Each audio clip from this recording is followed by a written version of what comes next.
তেওঁৰ ভৰি তেওঁৰ জেগা মই পুৰাব নোৱাৰিম, সেইটো মোৰ শক্তি নাই, সেইটো মই জানো।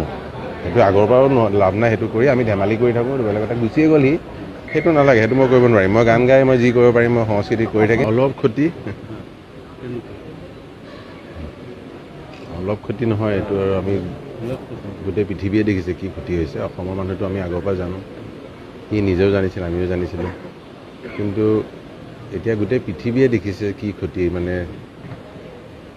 থাকোঁতেতো বাৰু কৈ গ'ল তেওঁ কি হয়, যোৱাৰ পিছতো যিটো জনসমুদ্ৰ হৈছে সেইটো গোটেই পৃথিৱীত দেখিছে। এনেকুৱা ইয়াত বুলি নহয়, ভাৰতবৰ্ষত বুলি নহয়, পৃথিৱীত চাগে খুব কম হিচাপতলগীয়া শিল্পীয়ে চাগে এইটো যিটো আপোনালোকে দেখিছে, আমি দেখিছোঁ, এনেকুৱা পাইছে নেকি জীৱনত চাগে। আমিতো এনেকুৱা পৰ্যায়তো ক'তো দেখা নাই। এই মৰম আমি